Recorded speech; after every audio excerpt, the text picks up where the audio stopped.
Les saludo en el amor del Señor y también saludamos a nuestra hermandad que nos ve a través de la página web en www.iglesiacristianalaserena.cl.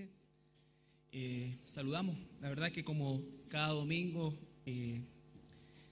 este saludo que pareciera como al aire, entre comillas, uno no dimensiona la cantidad de personas que alcanzamos por medio de esta transmisión. Está hecha con toda humildad y con el único propósito de poder bendecir y extender en la vida de aquellos que quizás por distintas razones no pueden estar en la iglesia o que de alguna forma han buscado y no han encontrado un lugar donde sean debidamente alimentados. Como siempre, y quiero dejarlo en claro, el propósito principal de esto no es suplir la pertenencia a una iglesia. Cada hijo e hija de Dios debe orar al Señor y sin duda alguna el Señor le guiará a un lugar que por desgracia, como lo decía yo la semana pasada también, son escasos, y eso no es motivo de orgullo ni de exclusivismo, es motivo de mucha tristeza, porque habiendo hoy día tantas oportunidades de enseñar la verdad de forma solamente correcta, nada más, no se está pidiendo en nada en absoluto, pero por alguna razón y dado los tiempos que vivimos, ¿no es cierto?, abunda principalmente una enseñanza de características abiertamente apóstatas y que sin duda alguna daña al rebaño de Dios con un descaro muchas veces increíble, pero también es cierto que las personas se acomodan porque justamente todos estos tipos de, entre comillas, ministerios apuntan hacia aquello que justamente debemos matar, que es nuestra carnalidad, nuestros deseos egoístas, nuestra humanidad caída, ¿no es cierto? Dios lo que hace a través de su Espíritu Santo es transformarnos, hacernos algo que no somos, y que somos solamente en la medida de que continuamos estando unidos a Él. Por lo tanto, esta extensa introducción es porque como pastor también a veces uno entre tanta actividad no revisa la transmisión, no es un hábito en mí, pero esta semana tuve la oportunidad de hacerlo y me sorprendí realmente de cuántos lugares nos ven y nos saludan. Y por supuesto que toda la gloria es para Dios y no tiene que ver ni con el predicador, ni con la transmisión, ni con nada de eso, sino que con que Dios es quien debe recibir toda la gloria. Recibimos todo el ánimo y lo agradecemos porque eso también, tal como lo digo, nos sigue impulsando a continuar con esta actividad. El día de hoy vamos a continuar con el estudio de la carta de Santiago. Santiago, el hermano del Señor, y ya estamos en las postrimerías de esta carta y prácticamente hemos analizado sistemáticamente cada uno de los, si no bien cada pasaje en particular, por lo menos porciones bastante pequeñas que nos han permitido introducirnos en el alma del mensaje que Dios dio a través de Santiago. Recordemos que el contexto es aquellos hermanos cristianos, pero en su totalidad de origen judío, quienes se habían dispersado producto de la primera persecución en Jerusalén, lo que por supuesto trae consigo todo lo que la persecución significa, aflicción, problemas, escasez, y también dentro de la misma iglesia situaciones indebidas que Santiago pasa a corregir. Lo que vamos a ver el día de hoy es principalmente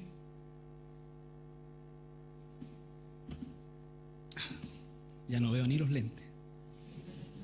Ahí sí. Principalmente nos vamos a enfocar en los versículos 16 al 18. Vamos a leer Santiago capítulo 5, versículo 16 al 18, recordando que hemos analizado los pasajes anteriores. Confesaos vuestras ofensas unos a otros y orad unos por otros, para que seáis sanados. La oración eficaz del justo puede mucho. Elías era hombre sujeto a pasiones semejantes a las nuestras y oró fervientemente para que no lloviese. Y no llovió sobre la tierra por 3 años y 6 meses. Y otra vez oró y el cielo dio lluvia y la tierra produjo su fruto. Padre, te damos gracias esta mañana por poder reunirnos libremente aquí en tu casa y poder estudiar, Señor, esta hermosa epístola, Padre, para que tú nos enseñes a través de ella, Señor. Tal como dice aquí, somos sujetos a pasiones, seguimos siendo pecadores, salvados por tu gracia, Señor, y debemos por eso perseverar en tu palabra, a fin de que tu Espíritu Santo, Señor, realice esa transformación día a día. Te damos las gracias en el nombre de Jesús. Amén. Bueno, el contexto que comenzamos a estudiar ya hace algunas semanas, que es a partir del versículo 13, donde nos habla de si está alguno afligido, haga oración, está alguno alegre, cante alabanza, en fin, todo esto, y hasta el versículo 18, que tomamos el día de hoy, nos habla acerca de esta disciplina tan maravillosa que es la oración. Y la verdad que es muy probable que todos nosotros, comenzando por mí, tengamos una visión teórica de la oración sumamente clara. Yo creo que no cabe duda respecto a eso y que podríamos dar una cátedra acerca de la oración. Sin embargo, la oración no es una práctica habitual en la vida nuestra desde el punto de vista de lo que significa dentro de nuestro crecimiento y nuestro desarrollo espiritual. Y lo digo a partir de que pueden haber personas que piensan que oran mucho, que oran poco, en fin, pero la verdad que a lo largo también de los siglos, y no es un consuelo para nosotros, sino que es simplemente ratificar nuestra naturaleza caída desde siempre, la oración ha sido diríamos nosotros, una materia pendiente de la iglesia, de nosotros como cristianos. Por supuesto existen extremos y en algunos casos no hay un entendimiento claro de lo que realmente significa la oración, pero en la mayoría de los casos es lisa y llanamente flojera, falta de interés y solamente como una especie de botiquín de primeros auxilios cuando estamos con el agua al cuello. Y entonces es una realidad que nos sale a todos nosotros, y para qué vamos a engañarnos. Por eso digo, parto por mí, porque todos nosotros necesitamos de esta exhortación. De hecho, cuando estaba estudiando durante la semana, había algunas cosas relacionadas con la oración, y cuando ustedes saben, ya hace varias décadas, la oración en los Estados Unidos fue retirada, la palabra no es retirada, fue prohibida en los establecimientos públicos. Y hay un relato que una iglesia invita a un senador cristiano a dar una charla, ¿no es cierto?, en una reunión de varones que son muy características de las iglesias americanas. Y un poco era también para que él pudiera, entre comillas, interceder y favorecer que esto a lo menos no fuera tan violentamente erradicado, porque por eso digo, hay una diferencia entre prohibición y sacar algo, ¿no es cierto? La prohibición implicaba un aspecto ya legal, o sea, si alguien oraba o un profesor oraba antes del inicio de una clase, estaba cometiendo un delito. No solamente que era algo que había caducado o estaba fuera. Por lo tanto, la connotación era bastante, y es bastante violenta.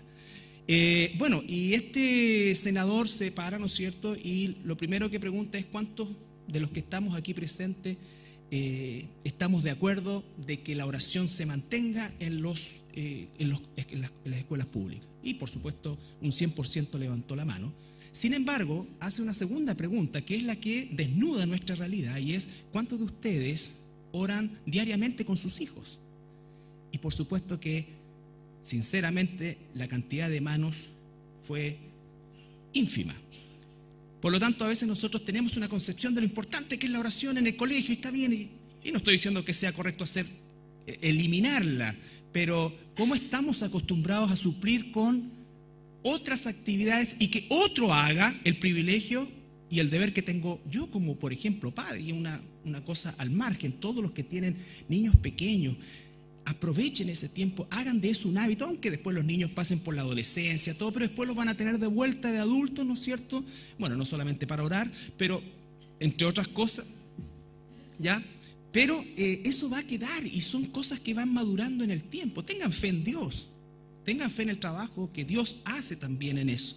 Y bueno, y estamos hablando de un país con una tradición y con un trasfondo que podríamos decir nosotros, entre comillas, cristiano, aunque no existe tal cosa como las naciones cristianas, ¿ya? Que eso es algo que nosotros también tenemos que, y no es el tema de hoy, ¿no es cierto? Pero sí con una gran influencia cristiana y una gran cantidad de cristianos y un desarrollo incluso desde el punto de vista político de su constitución basado en los primeros escritos que los puritanos hicieron por allá por el siglo XVII o XVIII, perdón. Entonces vemos que efectivamente lo que pasó en esa reunión, probablemente si llegase a suceder acá, tendría un resultado bastante similar. Los padres oran poco, oramos poco con nuestros hijos, ¿no es cierto? Los padres en general tenemos poca importancia por la oración, porque como dije, la oración pasa a ser un elemento en la gran mayoría de los casos de carácter botiquín de emergencia. Entonces, no estoy diciendo que cuando estemos en aflicción no oremos. Acaba de decir Santiago en el versículo 13, ¿está alguno afligido? Ore. Pero no dice que es la única oportunidad que debo hacerlo. La oración debe ser una constante en nuestra vida. Y aprender a orar. Si ustedes se recuerdan en el capítulo 4, ahí mismo en Santiago, capítulo 4, versículo 1 al 3,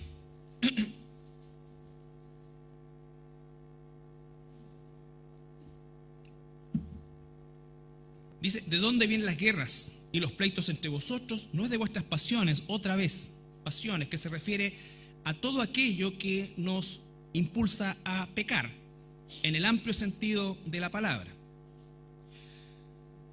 4.1, ¿no es de vuestras pasiones las cuales combaten en vuestros miembros? Eso continúa, recuerden que está hablando a cristianos. No existe tal cosa como este santo romano católico que no rompe un plato y que tiene una aureola en la cabeza y que es una estatua, ¿no es cierto?, inconmovible durante los siglos. No, el santo verdadero de Dios es un ser de carne y hueso salvado por la gracia de Dios y que tiene que luchar fervientemente contra una naturaleza caída que va a querer siempre salirse con la suya. Y vaya que a veces lo hace.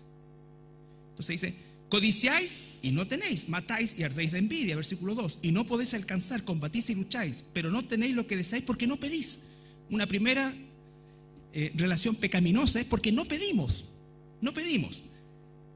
Pero además dice en el versículo 3, piden y no reciben porque piden mal. Entonces los dos elementos están ahí. No se pide, y cuando se pide y estamos envueltos por esta vorágine de pasiones, y queremos usar la oración casi como un amuleto que si lo decimos, ¿no es cierto? Y más encima todo esto sumado a la basura que se ha levantado el día de hoy de declara, decreta y todas estas cosas, ¿no es cierto? Que deja a Dios fuera porque finalmente es lo que yo decreto. La oración ha perdido espacio y ciertamente pasa a ser una práctica muchas veces religiosa, y de lo cual creo que todos somos culpables. El punto es que debemos cambiar esa dirección.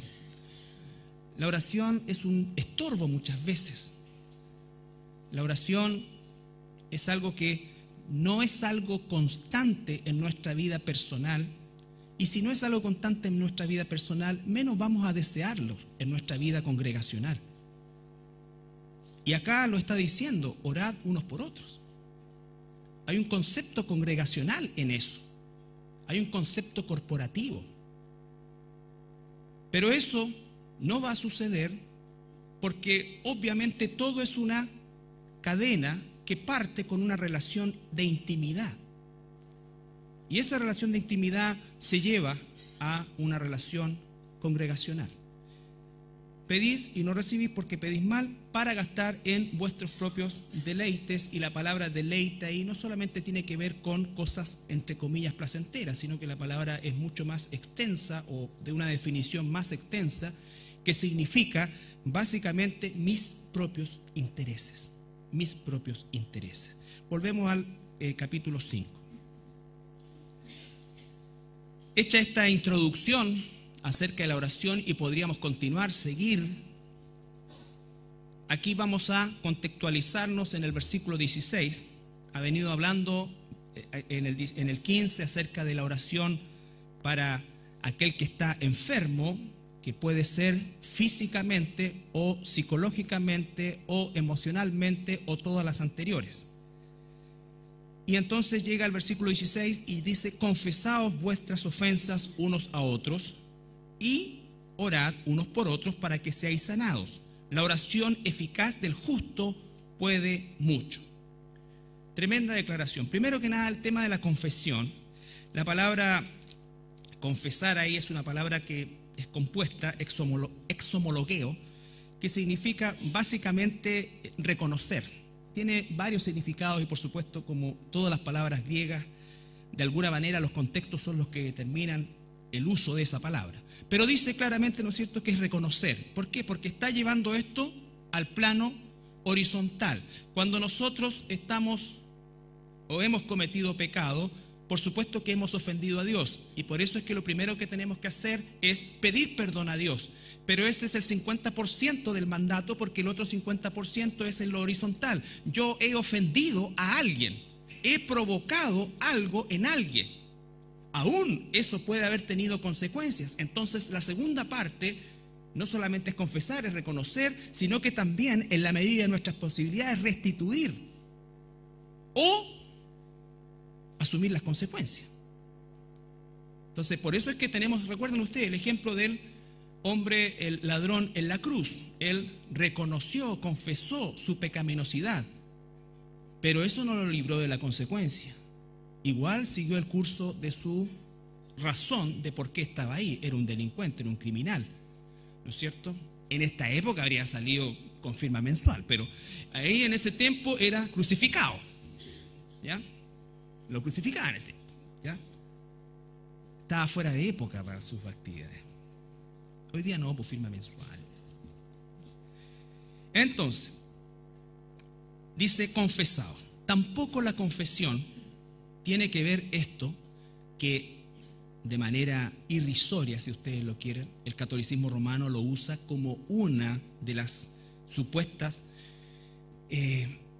diríamos nosotros, apoyos bíblicos, por llamarlo de alguna manera, que ellos tienen para la famosa confesión auricular ante un sacerdote. Y la verdad que eso de la confesión auricular es una cosa satánica que viene de las prácticas rituales, de las religiones, de las paleoreligiones sumerias de la época. Estamos hablando de los orígenes del poblamiento del planeta, allá en la zona de, hoy día sería eso prácticamente lo que se llamó después Mesopotamia, Irán, Irak, toda esta zona, y ahí se originó la cultura babilónica, que entre otras cosas fue la que introdujo gran parte de la línea idolátrica que se ha seguido en todas las sectas y religiones falsas. Por lo tanto, esa confesión auricular, que después incluso se traslada a Egipto.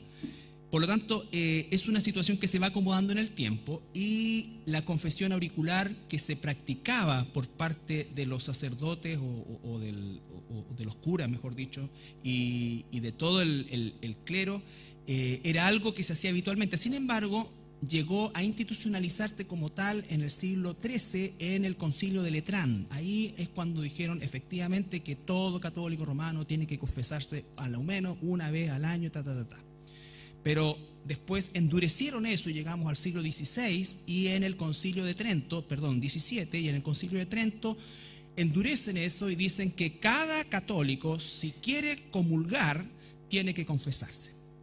Tiene que confesarse. Y si no, la típica es anatema y toda esta historia que sigue para allá. Entonces, no tiene que ver con eso, porque el único que perdona pecados es Dios. ¿No es cierto? En 1 de Juan, capítulo 1, versículo 9, entre uno de los tantos pasajes que existen, 1 de Juan 1:9,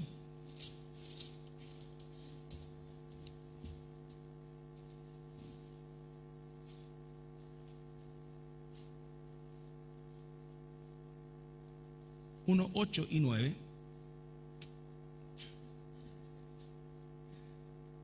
una carta maravillosa que vamos a empezar a estudiar, Dios mediante, a partir de abril.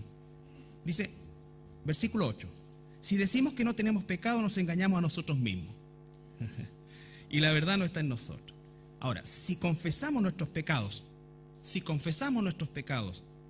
Él es fiel y justo para perdonar nuestros pecados y limpiarnos de toda maldad. No es posible que a través de una penitencia, que hoy día, ¿no es cierto?, la tienen básicamente en un par de rezos y cosas así, pero la penitencia, recuerden los que están viniendo a la historia de la iglesia, en la época medieval significaban muchas más cosas, entre eso, pagos, fuertes sumas económicas para recibir un supuesto perdón por parte del sacerdote. Eso es herejía, eso es satánico, eso no viene de Dios. Lo que está diciendo acá, y volvemos a Santiago, en cuanto a la confesión, fíjense el contexto, versículo 16, capítulo 5, versículo 16 de Santiago, dice: confesad vuestras ofensas unos a otros. Esto es también lo que fortalece la práctica congregacional de tantas cosas que tenemos que nosotros hacer y relacionarnos como hermanos. Fíjense, voy a dar una lista, usted anote si quiere los versículos. En 1 Juan 4:7 dice: amarnos unos a otros. En 1 Corintios 12:25, procurarnos y servirnos unos a otros. En Efesios 5:21, someternos unos a otros. En Efesios 4:32, sed benignos unos con otros. En 1 Tesalonicenses 5:11, animarse unos a otros. Ahí mismo en 1 Tesalonicenses 5:13, vivir en paz unos con otros. Siempre unos con otros, unos con otros, unos con otros. Somos un cuerpo, somos distintos, somos diferentes, tenemos caracteres diferentes, pero estamos unidos por Cristo. Y se nos llama a vivir en comunión. Jesús dijo: cuando el mundo, los de afuera, vean la iglesia, que es tan diversa como afuera, pero en vez de morderse, en vez de tratarse mal, en vez de pelarse, se aman, chuta, eso es sobrenatural. Eso es sobrenatural. Y de eso se trata, hermano. El amor en la iglesia no es por causa de lo que somos, sino que por causa de lo que no somos.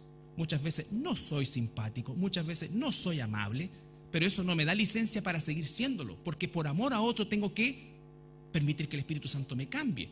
Pero no somos perfectos, estamos todos en proceso. Ahora, si sigue siendo el mismo desagradable hace 10 años, puede que el Espíritu ni siquiera esté en ti. Puede. El tema es que hay una obra, porque dice el Señor, ¿no es cierto?, en Santiago justamente, en Filipenses, el que comienza la buena obra la va a terminar. Y eso significa que hay avances. Un cristiano muestra avances. Nunca va a ser perfecto ni perfecta, pero tiene que haber avances. Entonces, volvemos al 16, dice: confesad vuestras ofensas, como parte de una actividad habitual. Lo que está diciendo, ¿qué cosa? Que entre nosotros como hijos de Dios vamos a tener diferencias y a veces nos vamos a ofender. No debe ser la norma y debemos luchar contra eso siempre. Pero existen probabilidades altas de que así ocurra. Y entonces, ¿qué vamos a hacer? ¿Te vas a cambiar de iglesia? ¿Te vas a ir? ¿No vas a venir más? ¿O vas a confrontar el problema como dice el Señor, con humildad? Primero, pedir perdón a Él. Segundo, con humildad, si has sido el ofensor o la ofensora, buscar a tu hermano, a tu hermana. ¿Para qué? Para pedir perdón. Y pedir perdón no es justificar. Porque nosotros muchas veces: mira, en realidad yo te dije eso que estuvo re mal, pero pucha, tuve un día re malo y empecé. No, viejo, si días malos hay siempre y todo. Pecamos y pedimos perdón y colocamos la cabeza.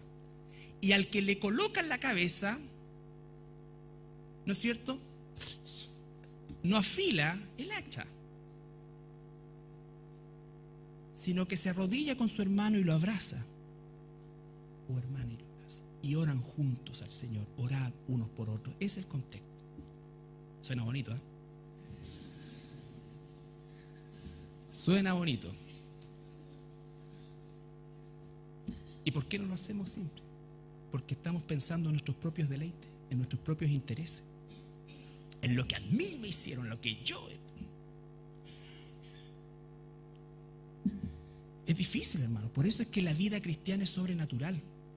No por nosotros, sino porque el que está en nosotros nos lleva a vivir una vida absolutamente sobrenatural. Sobrenatural. En que Él limpia tu corazón al punto de que aquel incluso que te ofendió, hoy día lo amas más. Lo amas más. Pero lo amas más no porque pedimos, ¿no es cierto?, que coma de su propia medicina, sino porque pedimos para que el Señor, ¿no es cierto?, nos ayude a amarlo más, a amarlo más. Eso es, hermano, de eso se trata la vida cristiana. Y eso no se consigue con un decreto, declaro en el nombre del Señor, sale espíritu de violencia, espíritu de venganza. No, esa cuestión es mentira. Lo que existe es el trabajo duro, como dice Pablo, que él castigaba su cuerpo. Y probablemente la parte que más nosotros debiéramos castigar es la articulación temporomandibular y la lengua.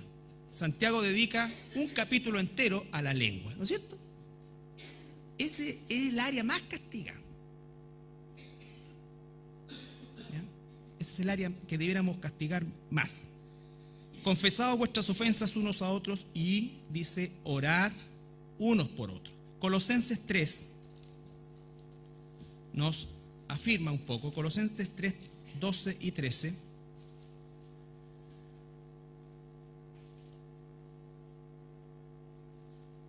Colosenses capítulo 2, versículos 12 y 13. ¿Qué dije? 3. Sí. Muy bien. Es por si se estaban durmiendo.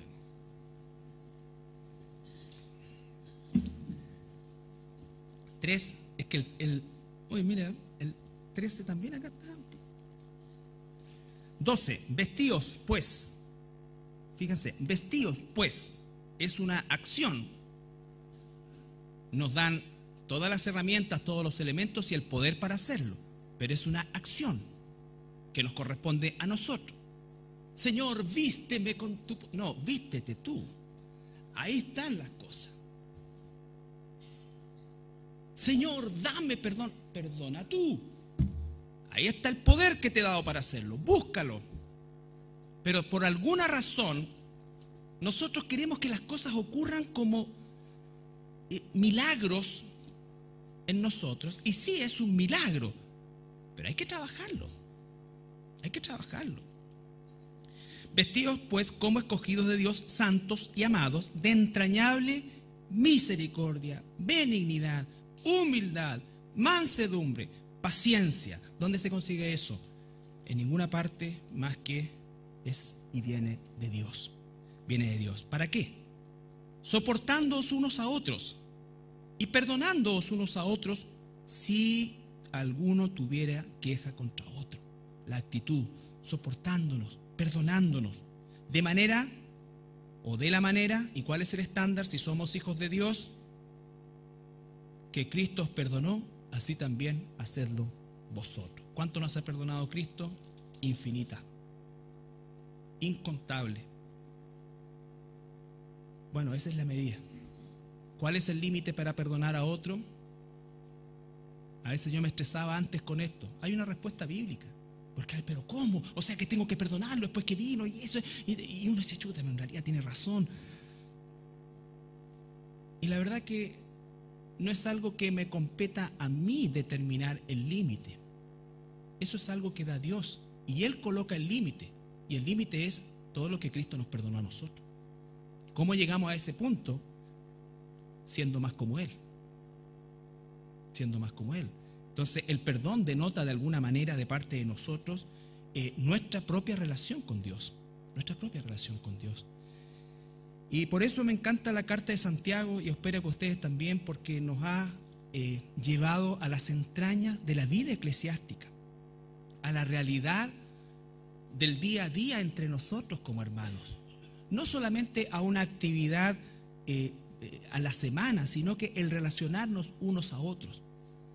Alguien me decía la otra vez, oye, pero ustedes tienen como muchas cosas en la semana. El punto no es que tú obligatoriamente tengas que venir a todas las cosas de la semana. Probablemente puedas venir a una. Pero existe eso porque en cualquier día de la semana tú vas a encontrar hermanos, hermanas acá y te vas a tener que relacionar con ellos. Te vas a tener que relacionar con ellos también. Entonces, es fundamental, hermanos, entender que este pasaje de versículo 16, confesaos vuestras ofensas unos a otros y orad unos por otros, habla principalmente, y en el contexto, fíjense ustedes, alguien que estaba enfermo, pero alguien también que puede estar en una situación, en una condición, no necesariamente física, aunque la puede incluir, pero que ciertamente hay un conflicto de por medio, y la fórmula es esta: confesar unos a otros y orad unos a otros para que seáis sanados. Y la palabra sanado ahí en el original griego no implica exclusivamente físico, sino que espiritual, emocional, el todo. Entonces sana una relación. Eso es y debe ser una meta para nosotros, porque yo sé que hay relaciones insanas entre nosotros muchas veces como hermanos. Y entonces no es que nos soportamos, sino que nos aguantamos. Cuando hablamos de soportar, por lo menos en las palabras en el griego, significa que somos parte de una estructura. Pero aguantar es contener solo un peso para que no me aplaste. Soportar es parte de una estructura y tiene un propósito. Y cada parte, lo otro, aguantar, es patológico. Aguantar no es lo que Dios nos dice, es soportar. Cuando dice nos soportamos unos a otros, significa que todos nos sabemos, y usa muchas analogías, ladrillos de una muralla, partes de un cuerpo, partes de una estructura. Pero no es aguantar. Aguantar es pecado. Aguantar es pecado. Y debemos nosotros tratar con eso, hermano. Porque a lo que muchas veces llegamos en situaciones es aguantarnos unos con otros. Y eso no es de Dios. Por eso es que muchas veces las cosas revientan, ¿no es cierto? Y revientan de una forma absolutamente, en cuanto a tamaño, desproporcionada con el origen del problema.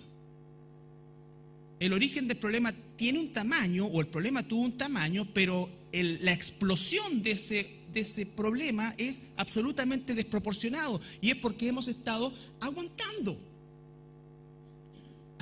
y el mandato es soportarnos unos a otros. Y entonces dice, ¿para qué? Para que busquemos ser sanados. Eventualmente puede ser físico también. Hay personas que están enfermas, ¿no es cierto? Enfermas porque están guardando rencor, o hay pecado en su vida que no quieren confesar, no quieren soltar, no quieren reconocer, y viven justificando, y hay una raíz de amargura que se empieza a desarrollar, y esa raíz de amargura comienza a generar problemas físicos. Hay estudios médicos que hablan de que si no un 70, un 80% de la gran cantidad de enfermedades que se producen en el sistema nervioso, en el sistema digestivo, son de origen, se llama en medicina, psicosomáticos, que es decir, que parten con una situación mental, pero que es tal el nivel de estrés al que somete el organismo, que el organismo termina hiriéndose, una úlcera, un daño a nivel muscular, cosas de esas características. Y entonces eso también nos tiene que ayudar a nosotros como pastores, como ancianos, porque dice llamen a los pastores, no porque sean mejores, sino porque suponemos tener la película un poquito más clara.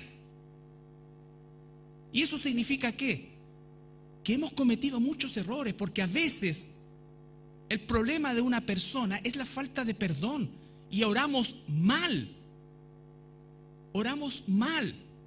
Tenemos que dirigir la oración. Hay 3 razones, por lo menos, en la Escritura de por qué los cristianos nos enfermamos. Entre paréntesis, así como los cristianos tenemos problemas entre nosotros, también nos enfermamos. Y eso echa por tierra toda esta mentira de que prácticamente los cristianos no nos debemos enfermar porque tenemos el poder para sanarnos. Si fuera así, hermano, nadie moriría. O sea, eventualmente nunca nos enfermaríamos, nunca envejeceríamos y nunca moriríamos. Es una estupidez.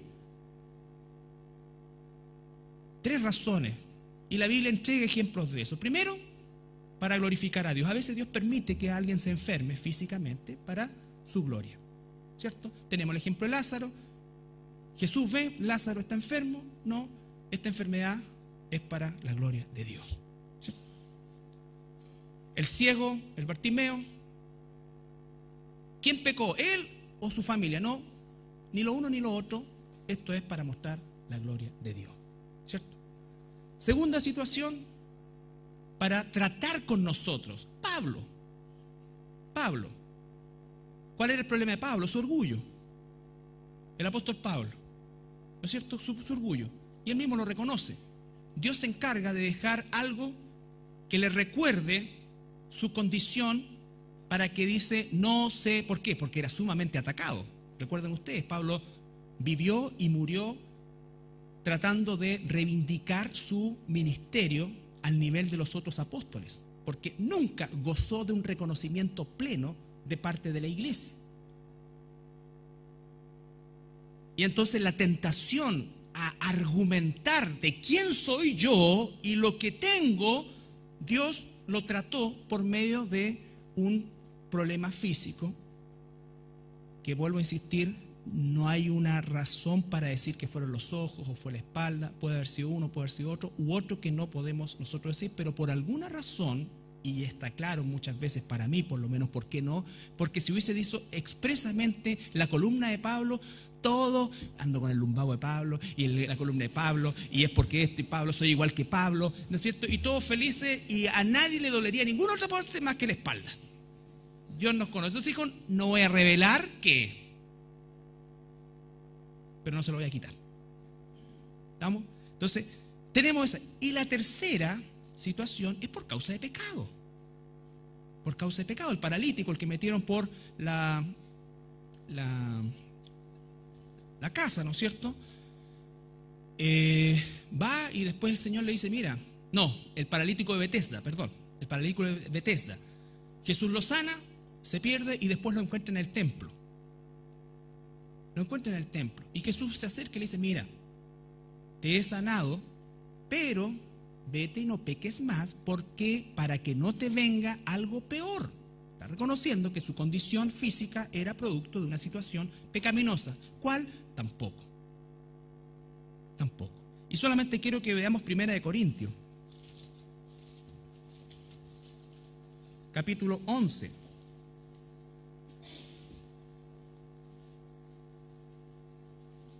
Que nos habla del concepto de indignidad, entre paréntesis.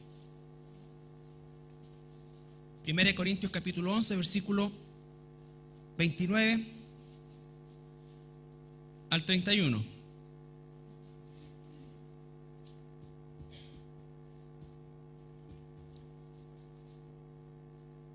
Porque el que come y bebe indignamente sin discernir el cuerpo del Señor, juicio come y bebe para sí.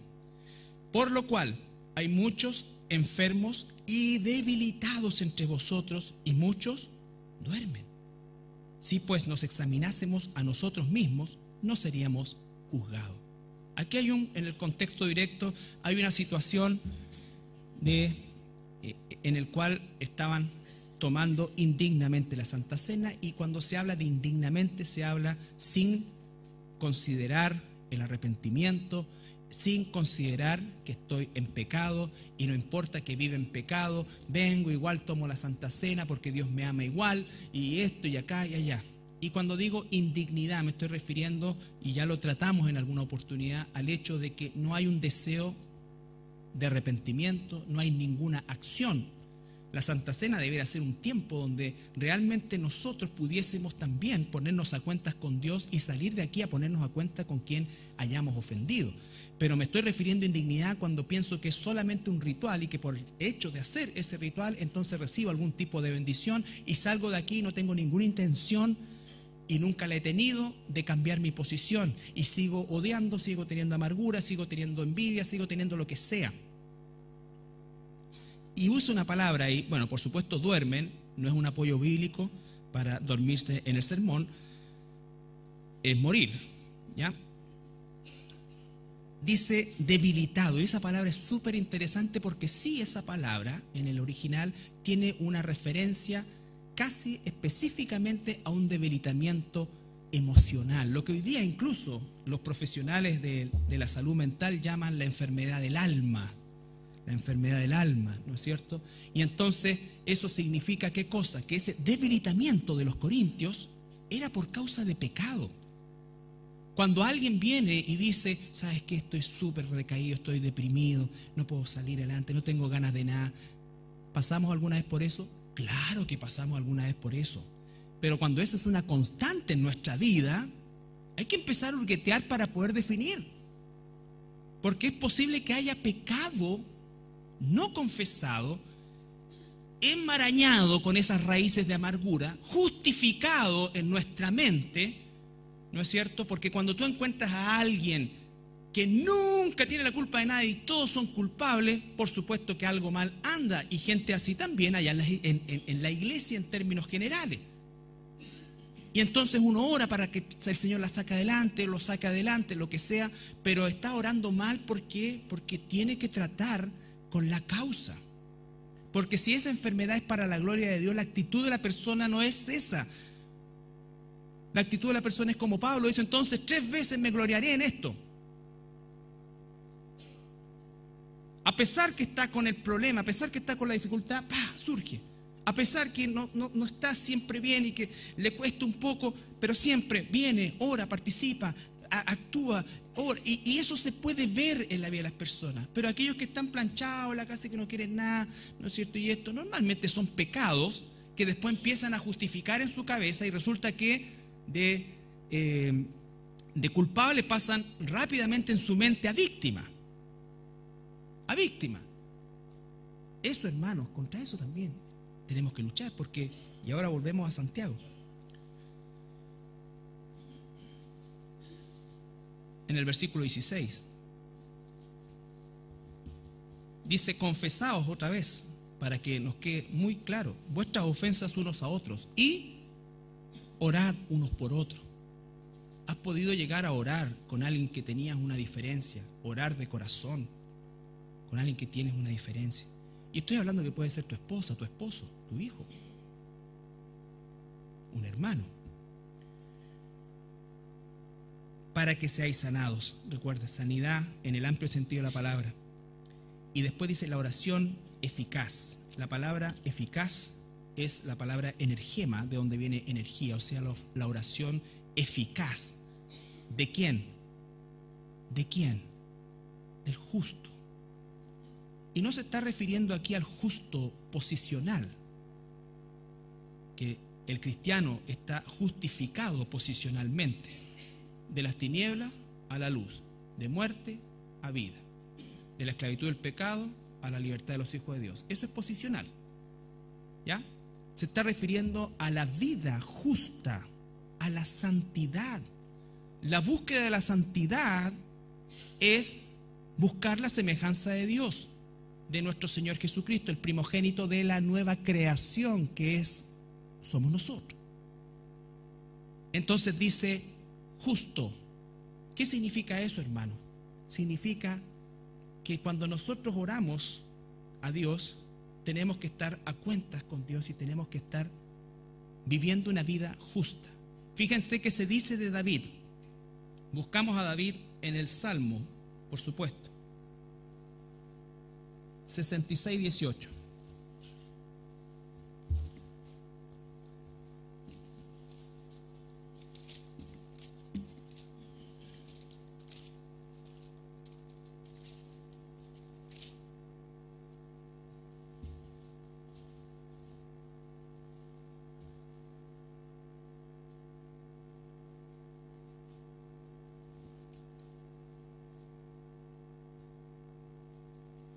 Salmo 66:18. Si en mi corazón hubiese yo mirado a la iniquidad, el Señor no me habría escuchado.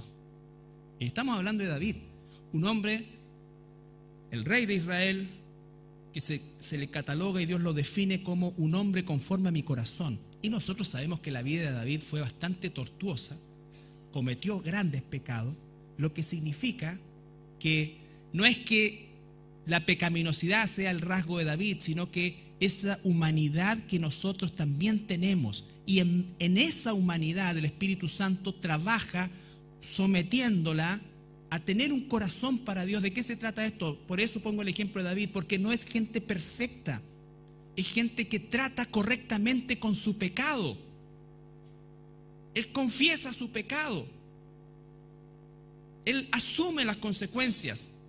Dios le dijo: se te va a perdonar la vida, pero nunca, jamás se apartará de tu familia el crimen. Los hijos se mataron entre ellos.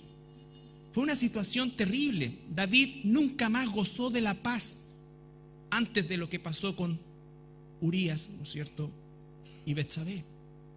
De hecho, el niño que venía murió. Pero Dios le dice: nunca más el crimen, la espada, se va a alejar de tu casa. Entonces, en el Salmo, ahí mismo, capítulo 34, 15.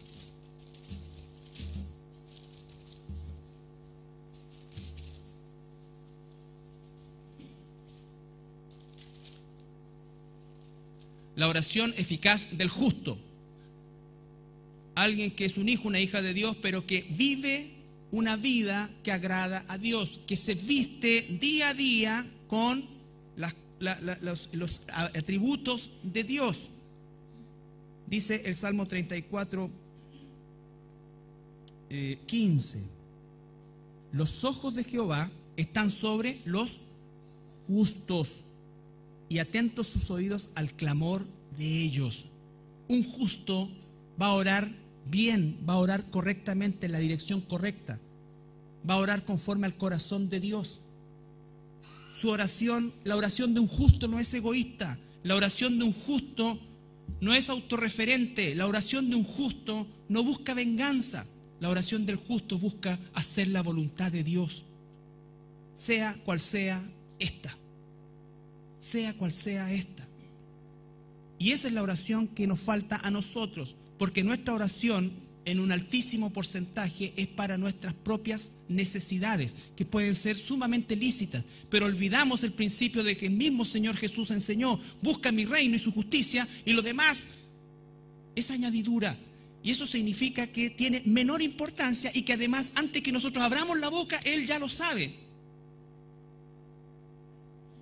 Pero confesamos nuestros pecados, reconocemos nuestra pecaminosidad, reconocemos la necesidad de cambio que el Espíritu Santo tiene que hacer en nosotros. Estamos endurecidos, nos consideramos mejores que otros, sentimos realmente que Dios está con nosotros por las razones equivocadas, porque todavía pienso que soy algo bueno. ¿Cuánto nos falta humillarnos delante del Señor, hermano? ¿Por qué? Porque eso es lo que va a determinar mi relación dentro de la iglesia, dentro de mi familia y mi relación con Dios. La oración del justo, y es una promesa. El punto es que el concepto de justo es donde no calzo, donde quedo sobrando, donde no encajo, porque no he permitido que Dios moldee eso, la vida que Él me ha dado, a ese molde. Y eso, hermanos, de eso se trata la iglesia, de eso se trata la vida cristiana. Todo lo demás deriva de ahí: ganar almas, hacer esto, evangelio, enseñar, todo se deriva de ahí. Si eso no es la base, todo lo demás son actividades. Todo lo demás son actividades. Y a veces una iglesia puede tener muchas actividades, pero si no estamos claros en que esa es la tarea más importante, entender que ni siquiera Dios nos necesita. Todas esas cosas: mira, Dios te necesita, tienes que venir. Mentira, Dios no necesita nada. Todo es por misericordia.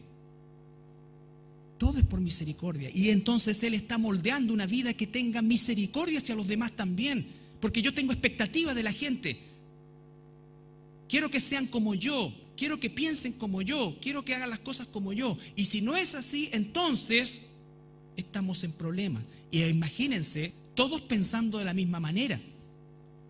Por eso es que Dios es sabio, es soberano, y en manos de Él están los tiempos. Y es Él el que está sus oídos atentos a los justos. Porque imagínate que Dios escuchara a todos los injustos, incluso siendo cristianos, que le oraran cosas. Me acuerdo de la película esa Todopoderoso, que fue muy chistosa. Y el gallo le puso así, apretó el computador y a todos les dijo así. Todos se sacaron la lotería, todos se mataron. Quedó una tenda. Porque esa es la realidad. Y creo que en la iglesia no sería distinto. Tendríamos que repartirnos el quino, el loto. Y espero que nadie juegue esas cuestiones, pero casi como cuando dice te deseo martes, aquí el quino con 2 millones de personas. Para que te toque.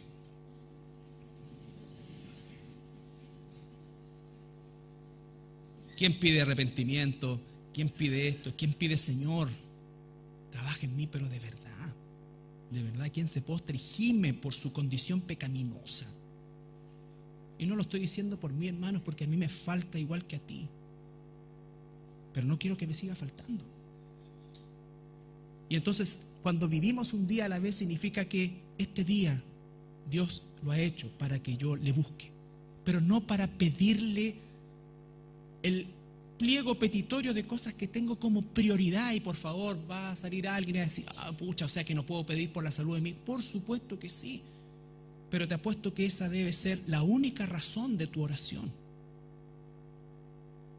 Y el foco de tu oración por tus hermanos, por uno mismo, delante de Dios. Él nos conoce. ¿Podemos ocultarle algo a Dios? Y entonces, si abrimos realmente la realidad de nuestro corazón, la parte sucia, y permitimos que Él la limpie, vamos a disfrutar de una paz que sobrepasa todo entendimiento. Y aun si estamos en una situación crítica, tendremos una vida de gozo, y no de revanchismo, y no es cierto, de raíz de amargura. El justo, dice el Señor, es al que Él escucha. No escucha la voz de los impíos, no escucha la voz de los hijos rebeldes, salvo que sea para arrepentirse, lo mismo que para un inconverso. En Primera de Pedro hay una advertencia para nosotros los esposos, por ejemplo.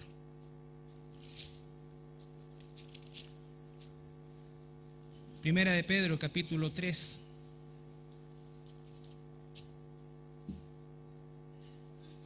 Versículo 7. Solo a manera de ejemplo, que nos recuerda también a los varones cuán responsables somos de la dirección espiritual de nuestro hogar. Los que tenemos el privilegio de estar en matrimonio, vosotros maridos, igualmente vivid con ella sabiamente, dando honor a la mujer como vaso más frágil y como coherederas de la gracia de la vida. ¿Para qué? Para que vuestras oraciones no tengan estorbo. Dios no nos escucha, nos condiciona. Y así en cada una de las cosas, a las mujeres en otras cosas. Pero cada vez que nosotros estamos en pecado y queremos desobedecer la voluntad de Dios, nuestras oraciones no llegan al Padre. No llegan al Padre. Finalmente, Santiago ocupa el ejemplo de Elías. Y no por casualidad, por supuesto nada es casualidad, pero lo ocupa, al igual que lo hizo con el de los profetas, con Job, porque su audiencia era, recuerden ustedes, judíos. Por lo tanto, apela a Elías. Entonces dice Elías, y cuando los judíos escuchan Elías, lo más grande, esto, o Moisés, no sé, pero fíjense cómo el Espíritu Santo lo coloca en su lugar, porque Elías era un hombre sujeto a pasiones semejantes a las nuestras. O sea, era solo un hombre, solo un ser humano caído. Y si Elías es considerado así por Dios, todos estos apóstoles, profetas, patriarcas y toda esta tracalá de herejes,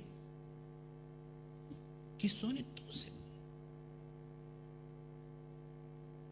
Y Elías dice que era un hombre sujeto a pasiones semejantes a los nuestros. Y oró fervientemente, pero él era un hombre justo, porque Dios escuchó su oración. Era un hombre justo. Y él oró fervientemente para que no lloviese, y no llovió. Hay un propósito con eso. Recuerdan ustedes la historia de Acab, el hijo de Omri, que Omri ya era malo, Acab salió multiplicado por 2. En la maldad de la parte norte de Israel, ¿no es cierto?, el reino del norte. Y como parte del juicio, Dios comisiona al profeta Elías para que él, ¿no es cierto?, ore y Dios cierre los cielos y después ore y abra los cielos como una forma de juicio. Pero el tema es que aún Elías era un hombre sujeto a pasiones. Era un hombre pecador, era un hombre que necesitaba de la gracia de Dios, era un hombre que necesitaba arrepentirse delante de Dios, era un hombre que necesitaba tener comunión intensa con Dios y que Dios lo usaba como un instrumento, tal como nos puede usar a cualquiera de nosotros. La clave está en ¿qué? En que seamos santos porque Él es santo, en que seamos considerados delante de Dios, ¿no es cierto?, justos. Y eso es en relación al trabajo que el Espíritu hace principalmente de limpieza. Esto no tiene que ver ni con los dones ni con los talentos, tiene que ver con la limpieza del corazón. ¿Quién subirá al santo monte? El limpio de manos, justo. Aquella que trata correctamente con el pecado, que se arrepiente, que reconoce, que se humilla, que restituye, que asume las consecuencias y que vive una vida con el gozo del Señor. No aquel que justifica, no aquella que justifica, no aquella que pide venganza, pide lo que sea. En este ejemplo no lo vamos a ver, pero busquen ustedes cuando Jesús va a Jerusalén en Juan y pasa por Samaria y pide alojamiento en Samaria y manda a algunos de sus discípulos a que vayan y le consigan un alojamiento, y los samaritanos le hicieron no, porque ustedes son judíos. Y vuelven los discípulos y le dicen: Señor, ¿quieres que hagamos llover fuego sobre esto, tal como lo hizo Elías? Y el Señor le dice: ustedes no saben lo que piden, ¿de qué espíritu son? Están tomando la Escritura y están pidiendo hacer algo para su propio deleite, beneficio, venganza, lo que sea. Eso es lo que nos pasa a nosotros también a veces. Pedimos y pedimos mal, o lisa y llanamente no pedimos. Y eso yo espero en el Señor, que en mi propia vida cambie y en la tuya también, porque somos responsables de que el cuerpo de Cristo dé una imagen clara de quiénes somos. Hoy día ser evangélico, ser cristiano, no tiene casi ningún valor y estamos dentro de un gigantesco saco donde están los pares de sufrir, los estafadores, toda la cosa, todo está ahí. Y eso es porque aquellos que debemos ser responsables de brillar como hijos de Dios, estamos renunciando a hacerlo. Y brillar no es equiparar lo que hacen los otros. Brillar es buscar al Señor y ser declarado justo por Él en primer lugar, y ser justo delante de sus ojos. Porque entonces, como dice también el Salmo, me deleito en el Señor y Él va a conceder las peticiones de mi corazón, porque ese corazón va a estar lleno de la voluntad de Dios. ¿Nos ponemos de pie para orar?